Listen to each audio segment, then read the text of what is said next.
apakah keberhasilan timnas U23 ini berkat Sintayong, berkat naturalisasi, atau berkat Pak Erik, atau apa? Dan inilah benar ini prestasi pertama yang masuk Piala Asia. Ya, yang pertama dulu Bang, selamat dulu buat Pak Prabowo dan Gibran yang telah disahkan oleh KPU sebagai presiden dan wakil presiden itu. Ya. Ini pengacaranya. Kan mantap. Yang kedua, ternyata sekarang bola menyatukan semua Bang. Benar. Akhirnya sekarang kita udahlah lupakan tugas-tugasan. Termasuk kalian jangan benci lagi sama gua. Ya lupakan. Nah, kita bicara Bang mengenai timnas ya. Kita ngomong timnas dulu. Jadi ketika Pak Erick Thohir jadi ketua umum PSSI, ya, beliau itu banyak sekali target yang diberikan oleh pecinta sepak bola. Ya. Mulai dari timnas, kemudian juga liga dan sebagainya. Ya. Beliau harus punya pilihan. Mana yang harus dipilih prioritas pertama? Ya. Apakah benahi liga, hal itu akan menghasilkan pemain-pemain yang baik untuk timnas, atau benahi timnas, atau yang mana? Nah, masalahnya masyarakat kita ini udah haus betul yang namanya kemenangan, sangat haus kemenangan. Ya. Maka mau tidak mau Pak Erick ini selain itu harus mencari sebuah langkah-langkah besar, memperkuat timnas. Ya. Yang pertama, yaitu apa? Bagaimana timnas kita sangat kuat dalam 5 tahun ke depan. Ya. Maka carilah pemain-pemain timnas, memperkuat timnas yang sudah ada dengan usia yang sangat muda. Dicari dari dalam negeri atau dari luar negeri? Dari dalam negeri dan dari luar negeri. Oke.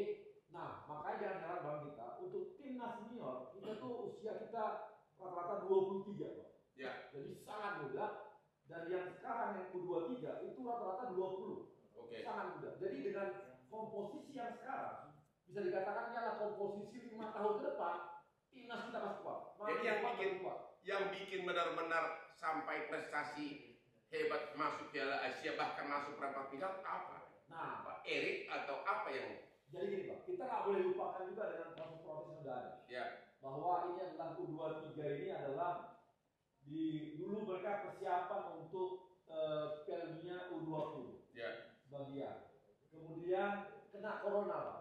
Oke. Kemudian kemarin kasus lagi tiba-tiba gagal lagi ke U20 yang kemarin kan ya. Ya. Tapi ini adalah cikal bakal. Nah kemudian mereka diramu lagi ketika kemarin SEA Games. Ya. Di SEA Games mereka bisa juara. Dan ya. udah lama juga beberapa puluh tahun ya. SEA Games juga. Lupa itu udah lama. Pokoknya udah lama banget kita nggak juara, kita kemarin juara. Nah inilah pemain-pemain kita yang sebenarnya adalah muda-muda semua. Nah kemudian Pak Erick juga lihat, yang sebelumnya juga lihat juga, cuma yang sebelumnya udah melihatnya cuma agak lambat prosesnya. Nah, Pak Erick lihat bahwa kita ini kan orang-orang Indonesia ini banyak banget. Di dunia ini saya kasih contohnya di Belanda. Di Belanda itu ada 2,5 juta orang diaspora yang punya darah Indonesia. Oke. Jadi misalnya neneknya Indonesia dari pihak bapaknya atau kakeknya, atau dari pihak ibunya nenek bapaknya, jadi punya darah Indonesia.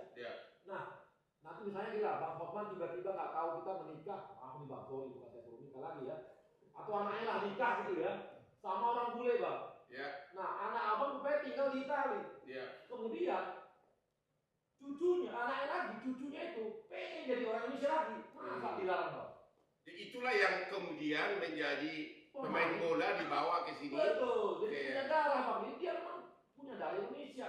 Nah, ini yang sekarang kita lihat. Nah, Pak Erick itu dengan jaringan yang sangat kuat, kita kan dia kan pernah pegang Italia ya, pernah Inter Milan, jadi dia punya jaringan tim yang sangat kuat, bisa mantau semua yang muda-muda, diajak ngobrol semua, dan diberitahu Indonesia itu bakal begini, bakal begini. Oke.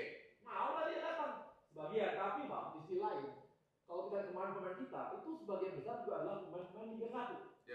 Jadi lokalnya juga sangat kuat. Nah kita bisa lihat kan permainannya, kalau cuma naturalisasinya aja yang kuat, ya nggak akan kuat pemainnya timnya. Oke, kalau gitu Pak Justinus Laksana, sebenarnya siapa yang hebat? Pelatihnya Sintayong atau karena 4 naturalisasi ya pemain Belanda ke depan, striker, atau ketua PSI? Siapa yang bikin hebat sampai bisa maju ke perempat final Piala Asia? Gini, kalau orang kan yang melihat produk akhir. dari banyak pihak, dari Sintayong, dari PSSI memberikan infrastruktur, kesempatan untuk uji coba dan lain-lain sehingga semua happy. Nah, dari semuanya harus dikatakan bahwa produknya itu bagus, tapi masih proses. Kita lihat dari match pertama ke match ketiga ada progres ke depan.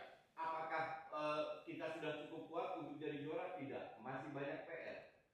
Kalau dibilang soal mana yang menonjol, yang membuat keberhasilan ini? Jelas dari luar.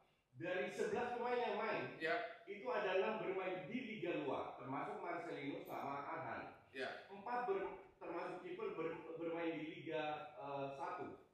2 itu bisa ngimbangi menurut saya, yaitu Vitalijs Ridho. 2 lagi agak kesulitan, bukan mereka bermain jelek, tapi agak kesulitan. Ini dari Liga. Jadi dari 4 pemain yang ada, 50% dari pemain Liga itu agak kesulitan. But that's okay, karena ini teamwork dengan 11 pemain. Sekali lagi ini proses, dan kalau proses diteruskan, kita bisa menang lawan Korea. Jadi yang menonjol di sini prestasi Sintayong atau pemain naturalisasi? Prestasi Sintayong dengan game plan sesuai dengan kapasitas pemain kita. Kita jangan lupa juga bahwa walaupun mereka bermain di Eropa, tapi di Eropa itu tier 2 dan 3. Jadi bukan di klub hebat, bahkan pemain muda di youth-nya. Tapi jelas-jelas pemain ini, contoh paling bagus lah, Nathan Chuaon. Dia ini cadangan di Heerenveen. Ivar Jenner, cadangan di youth-nya FC Utrecht. Rafael Struijk, di youth-nya FC Den Haag.